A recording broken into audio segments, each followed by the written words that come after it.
Hace su exposición ahora el doctor Adrián Hugo Maldonado por el Centro de Estudios sobre Derecho y Religión, instituto que depende de la Asociación Colegio Adventista del Plata.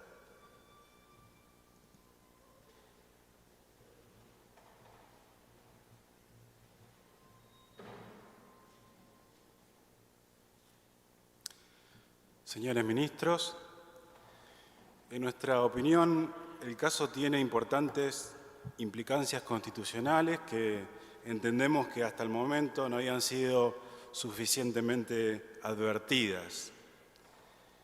En esta presentación nos centraremos en la validez de la ordenanza de la Municipalidad de Arroyito a la luz del derecho de libertad religiosa y de conciencia. Sostendremos que la norma local quebranta el presupuesto de neutralidad del Estado en materia religiosa y vulnera el principio básico de libertad religiosa garantizado por el bloque constitucional. Entendemos que nos encontramos frente a un claro caso en el que debe declararse la inconstitucionalidad de la norma, aún de oficio, toda vez que la misma es incompatible con el principio de la igualdad de todos los habitantes de la nación ante la ley.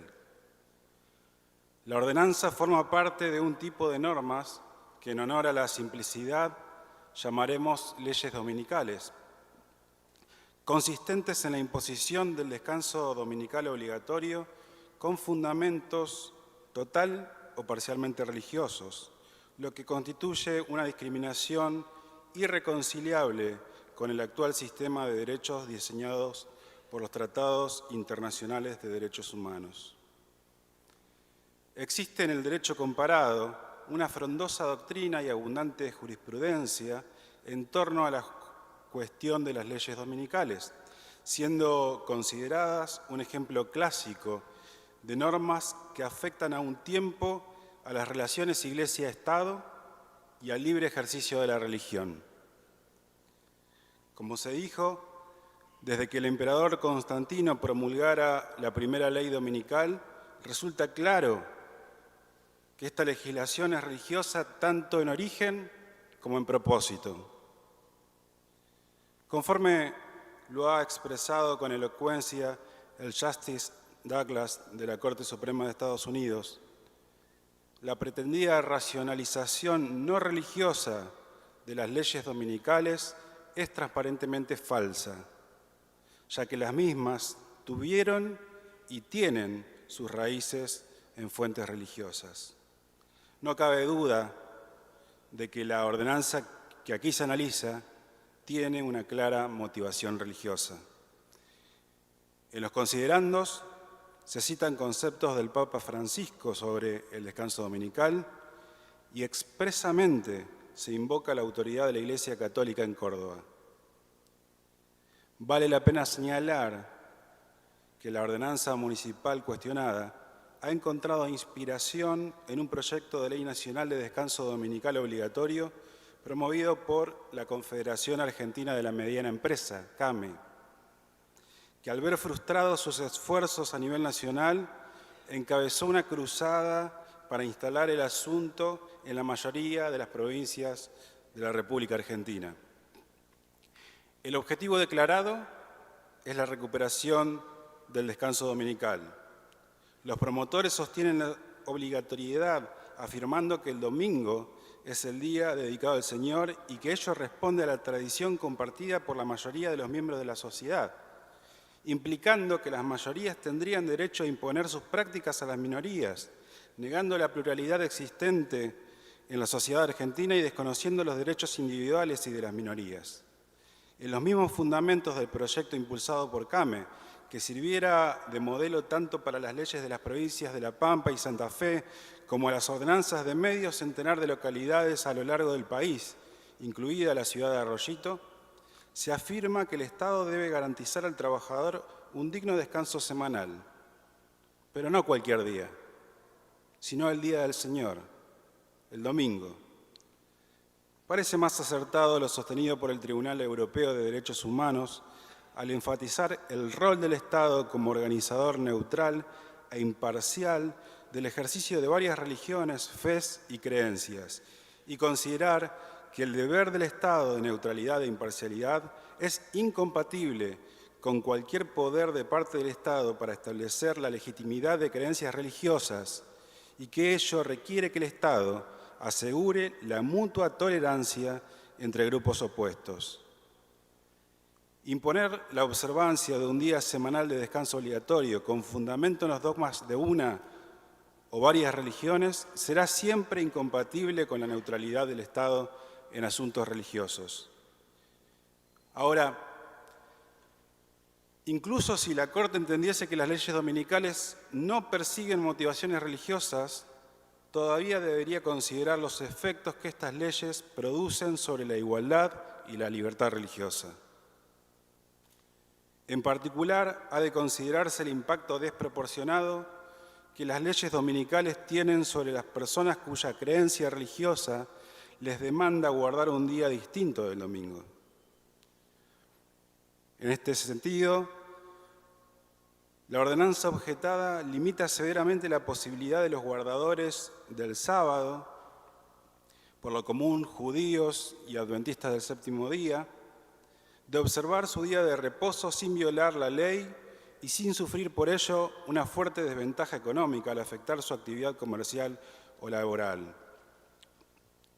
Como resumió el Justice Stewart de la Corte Suprema de Estados Unidos, este tipo de leyes fuerzan a los guardadores del sábado a elegir entre su fe religiosa y su supervivencia económica. Es una elección cruel, es una elección que creo que ningún Estado puede elegir y exigir constitucionalmente. Fin de la cita.